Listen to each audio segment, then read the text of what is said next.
Very good morning to all of you. I'm Shanali from Behind Me International Media and you're watching our morning bulletin, and I would like to wish you all a happy Valentine's Day this wintry morning.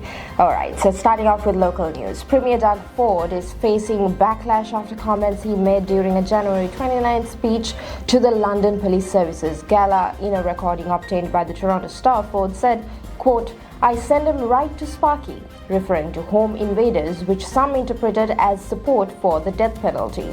Ford's spokesperson clarified Thursday night, saying that the Premier does not support capital punishment but was frustrated by the federal government's handling of violent crimes and its bail system. Ford, she said, is focused on keeping repeat offenders behind bars. The comments have sparked criticism from Ontario Liberal leader Bonnie Crombie, who called them beyond disturbing, accusing Ford of focusing on the death penalty rather than healthcare during the election campaign. As the campaign continues, the latest Nano survey shows that Ford's progressive conservative leads with 45.5% support, while Liberals trail at 29.5%. The British Columbia government is reversing its promise of a $1,000 grocery rebate for households, citing economic uncertainty caused by potential tariffs from the United States. Finance Minister Brenda Bailey announced yesterday that the government will also freeze hiring for some public service positions in order to find dollars in the budget. This comes as BC budget is set to be tabled on the 4th of March, the same day a pause on US tariffs on Canadian goods is set to expire.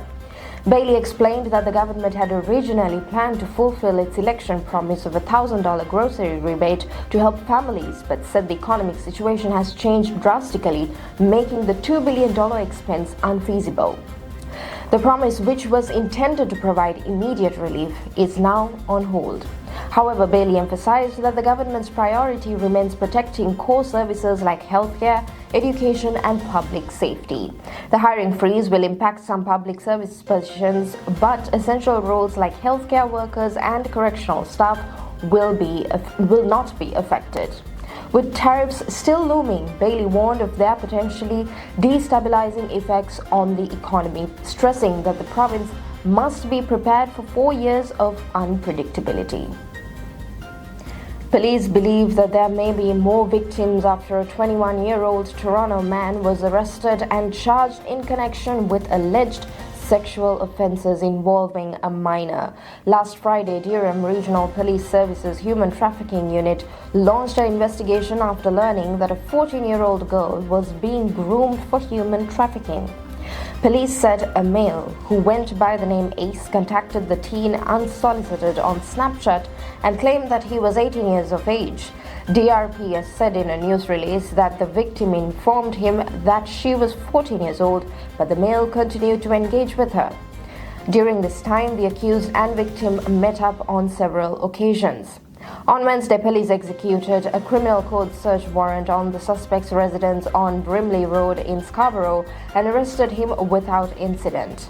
Hamad Abawad, 21 years of age, of Toronto, has been charged with sexual interference with a person under 16 years of age and invitation to sexual touching under 16 years of age.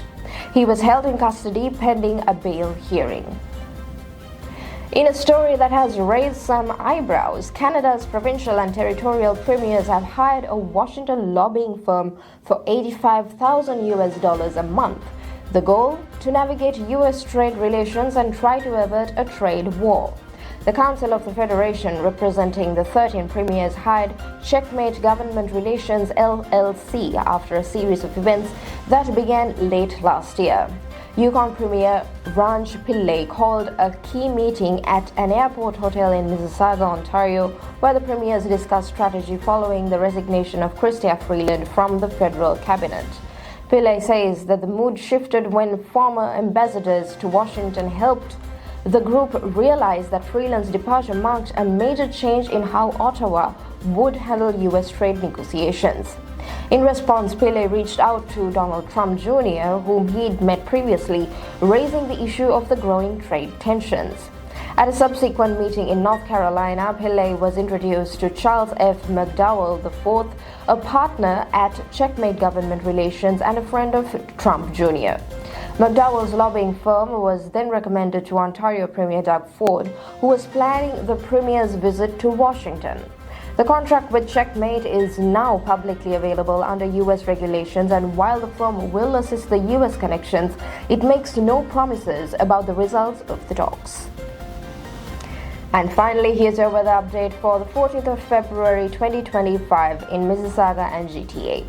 After a snowy and wintry day yesterday, where snow accumulation kept crews busy with cleanups, today is much colder, though we are not expecting any new snowfall. Temperatures are hovering between -10 and -5 degrees Celsius across the region, making it feel like a true winter day.